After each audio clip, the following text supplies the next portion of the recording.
Assalamualaikum warahmatullahi wabarakatuh. Hai sedulur semuanya, saudara-saudara semua yang sedang bekerja, ada yang lagi nganggur, ada yang di luar negeri, ada yang di Indonesia, ada yang di mana saja. Sekarang kita akan bikin video tausiah dari Ustadz Danu. Silahkan disimak isi tausiahnya, monggo silakan. Jadi pertanyaannya, apakah tidak semua manusia itu meninggal? Dan beliau, Ibu Umi, ingin lebih dalam sedikit mengetahui mengenai moksa. Monggo Pak Ustadz, monggo. Iya, jadi memang moksa itu di dalam agama kita itu memang nggak ada ya. Itu hanya kayak umpamanya pelajaran di luar. Kali ada juga. Tapi mohon maaf sebentar Pak Ustadz. Kalau mengenai, mohon maaf sekali ini Pak Ustadz, saya potong sebentar. Kalau Nabi Isa bukan moksa ya Pak Ustadz ya? Bukan, itu hampir kayak moksa, tapi itu yang diinginkan oleh Allah. Jadi udah beda. Ini beda nih. Beda ya, beda. Makanya kalau saya cerita antara manusia dengan Nabi atau Rasul ada bedanya. Jadi jangan dianggap sama. Jadi kalau kita sakit sama Nabi sakit, janganlah dianggap sama. Kok kayak iman kita itu sama seperti Nabi sih, kan gitu ya. Jangan punya pikiran seperti itu. Monggo Pak Ustadz. Jadi moksa itu memang pernah dialami. Salah satunya adalah Ratu Bilqis. Itu hilang beliau, tidak ada ceritanya Ratu Bilqis itu. Jadi yang lainnya ada, Nabi Sulaiman juga ada. Kemudian Ratu Bilqis itu istilahnya tapak tilasnya nggak ada. Nabi Sulaiman insya Allah ada. Istilahnya memang nggak pernah ketemu. Nah itu apa ya namanya? Itu bisa aja dikatakan hilang atau moksa. Makanya sebagian dari riwayat itu menceritakan bahwa Ratu Bilqis atau Balqis dari negeri Sabah atau Seba itu diklaim dia itu ratu dari kerajaan jin. Ini hanya beberapa riwayat atau cerita ya. Jadi sehingga itu Nabi Sulaiman itu menikahi ratu dari kerajaan jin. Sebenarnya enggak seperti itu. Itu memang manusia, tapi kali memang semua kan ada cerita dari Allah Ta'ala ya. Nah, moksa sendiri itu bagaimana? Sebenarnya saya sendiri juga belum tahu persis, tetapi saya hanya mengamati dari beberapa cerita, kemudian dari beberapa cerita raja-raja yang memang hilang itu. Iya, betul Pak Ustadz. Itu memang ada. Jadi moksa itu sama seperti umpamanya tung di sini, kemudian ditutup kain, hilang, kemudian pindah di tempat lain sana. Kayak sulap Pak Ustadz. Kenapa? Kayak sulap. Kayak sulap memang, kayak tapi sulap. Yang nyulap ini jagonya sulap kira-kira gitu. Kali ya. Cuma gitu. Kan kalau sulap itu kan ada proses pindahnya itu waktunya pendek, sangat pendek istilahnya. Jadi waktunya itu hanya sekedipan mata. Ya, ini betul, kalau sulap. Betul. Kalau moksa itu dia, kalau saya berpikir itu seperti terkunci istilahnya. Jadi ilmunya itu pada waktu menghilang itu terkunci istilahnya. Jadi pada waktu menghilang itu memang ada ilmu yang mengunci. Saya tidak tahu persis ya istilah ilmu itu bagaimana. Maksudnya cara kerja ilmu itu bagaimana, karena saya nggak punya ilmu seperti itu. Tetapi yang saya amati kayak mengunci. Jadi pada waktu hilang ilmu itu mengunci. Maksudnya ilmu ini jin gitu Pak Ustadz? Ya bisa aja dikatakan jin juga. Gimana lagi? Namanya ilmu-ilmu begitu rata-rata jin ya. Kalau saya mau kaitkan dengan cerita di dalam surat Al-Kahfi ini, mohon maaf Pak Ustadz, ada beberapa laki-laki dengan seekor binatang yang dia tertidur hampir 300 sekian tahun. Apakah itu kalau mau disamakan dengan fenomena moksa ini apa mirip-mirip seperti itu? Oh beda Pak Ustadz ya? Itu beda, karena kalau itu cerita itu ditidurkan oleh Allah Ta'ala. Ada banyak kejadian-kejadian berarti Pak Ustadz ya? Jadi moksa beda dengan itu. Kalau moksa itu orangnya mati apa enggak itu Pak Ustadz? Setahu saya enggak mati. Orangnya itu nggak mati Pak Ustadz? Insya Allah nggak mati. Dia masuk ke dunia jin. Jadi kalau masuk ke dunia jin, nanti tahapan dia matinya nanti pada saat kiamat kubro. Apakah mereka itu orang muslim Pak Ustadz? Nggak harus muslim ya itu ya. Jadi kalau muslim, kalau memang Muslim yang benar ya nggak ada moksa kayaknya ya. Jadi, karena kalau dalam Islam, dalam Quran kan disebutkan itu Pak, kullu nafsin dha'iqatul maut, bahwa setiap yang bernyawa pasti akan mengalami mati. Kan? ya. Nah, moksa ini kan tidak mati menurut Pak Ustadz tadi. Enggak mati. Sampai berapa lama bisa? Nah itu gimana tahunya Pak Ustadz itu kalau tidak mati? Jadi moksa itu kayak struktur tubuh manusia itu dihentikan. Dihentikan. Ruhnya Pak Ustadz gimana? Nah, dia masih punya ruh aja. Ini kekuasaan Allah. Kalau itu sudah menyentuh ke kekuasaan Allah ya, ilmu kekuasaan Allah. Jadi saya tidak tahu persis ya. Yang saya tahu dia akan berhenti pada waktu umpamanya Tung itu mau moksa sekarang ya, sampai besok umpamanya tahun 1000 tahun lagi ya begini aja wajahnya. Berarti moksa itu yang diinginkan oleh yang mau moksa atau memang ada? Diinginkan oleh yang mau moksa itu. Jadi kayak umpamanya kerajaan Brawijaya, dia nggak mau dikalahkan, dia nggak mau dikalahkan, intinya saya ingin menghilang, saya ingin di surga tanpa saya itu begini, gitu kali ya, saya belum paham betul, tapi itu kan keinginan, sehingga pada waktu itulah dia membaca mantra, di mana mantra itu sebenarnya mantra penghilang aja.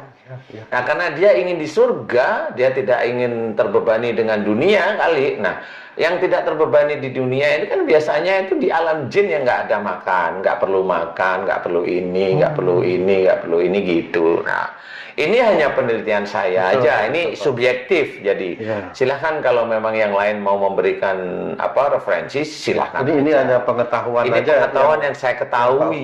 Ya, ini subjektif saya. Nah, kali akhirnya mengunci ilmu mantra yang dia ucapkan, dia hilang, kemudian mengunci karena dia ingin tidak terbebani dengan sifat manusia. Sifat manusia itu ya ada matinya, ada ininya. Jadi seperti mengunci istilahnya. Bagaimana itu bisa mengunci? Itu hanya Allah Ta'ala yang punya ilmu-ilmu begitu, kan Allah ya. Masa ada jin punya ilmu begitu bukan atas izin Allah? Jangan disalahkan jinnya.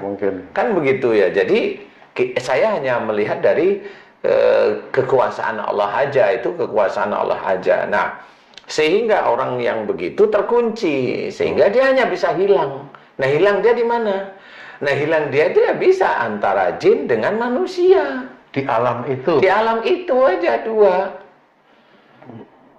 Seperti itu. Jadi moksa seperti itu yang saya ketahui. Jadi di alam jin dan manusia.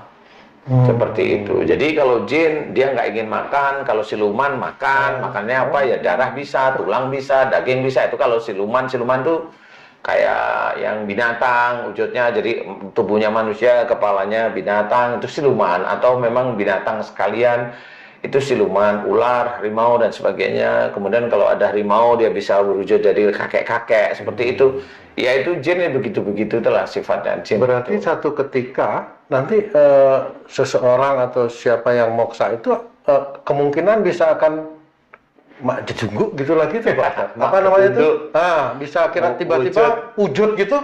Kira-kira bisa begitu Pak. Kalau kira-kira bisa begitu, sebenarnya itu yang harus diketahui itu begini. Kalau seseorang yang moksa itu bisa muncul, berarti harus ada seseorang yang bisa mengalahkan ilmu moksanya. Jadi harus seperti itu. Jadi istilahnya dipecahkan, penutupnya itu dipecahkan.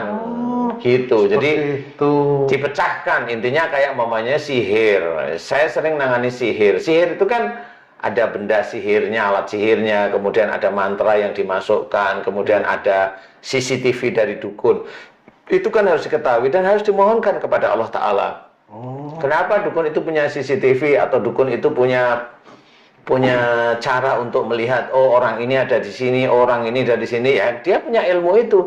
Nah itu harus dihancurkan. Nah siapa yang bisa menghancurkan? Ya orang yang memang diizinkan oleh Allah Ta'ala untuk menghancurkan.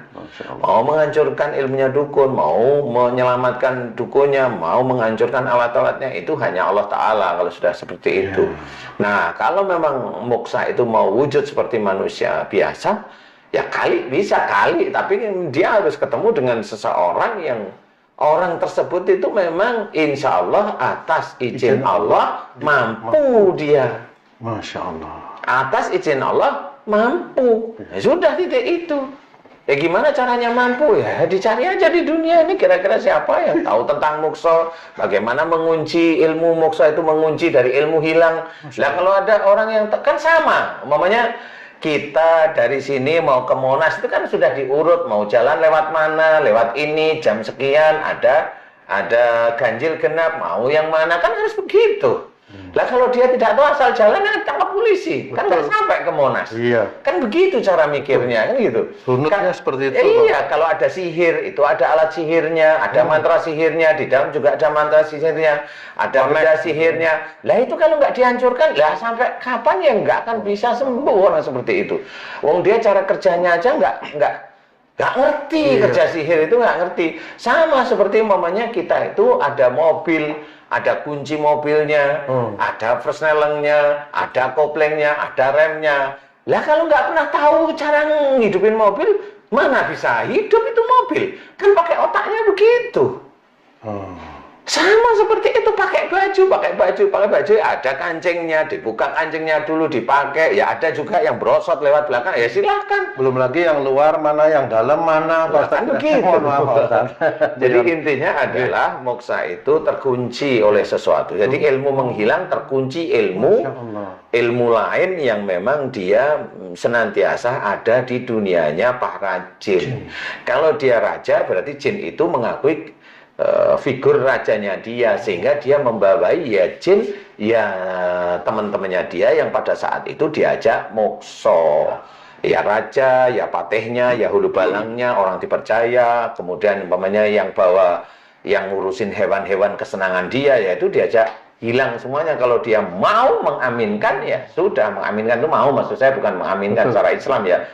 Dia itu istilahnya, ya Prabu, ya Gusti, mau gitu. Yang ngumpul hilang sudah. Masya Allah. Semua bendanya yaitu, ya kalau memang moksa, insya Allah yang saya ketahui seperti itu. Yang moksa yang namanya Brawijaya moksa, Gajah Mada moksa, Joyoboyo moksa, kemudian Ratu Sima moksa, kemudian Prabu Siliwangi moksa, Budawaka, Bramakandi moksa. Banyak, Sumatera juga ada, saya lupa ya di situ. Jadi banyak sekali yang moksa. Lah itu gimana moksa? Saya juga tidak tahu. Kenapa mereka itu moksa? Kenapa moksa itu kok banyaknya dari Indonesia? Saya juga tidak tahu. Betul. Di Indonesia yang banyak. Ya, iya. Kali mungkin karena di Indonesia lah ada orang yang mengetahui rahasia moksa itu. Kali ya Pak Ustadz ya. Baik Pak Ustadz, terima kasih atas dua penjelasan dari pertanyaan netizen Pak Ustadz.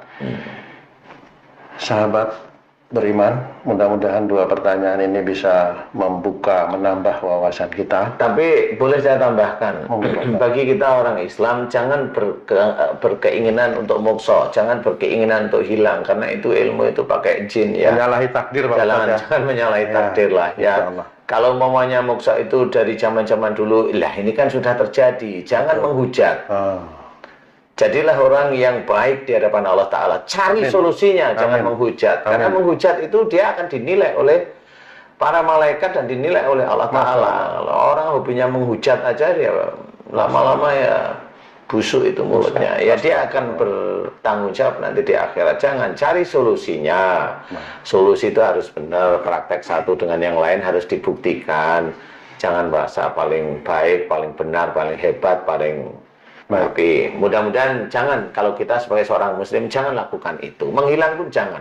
Main-main sihir jangan. Main-main sihir jangan. Menghilang nggak usah. Memindah barang di sini ke tempat lain jangan, karena itu permainan jin. Walaupun katanya itu ilusi, iyalah semau-maumu ngomong kalau saya gitu. Tapi intinya adalah saya mengajak jangan lakukan itu. Amin. Karena Allah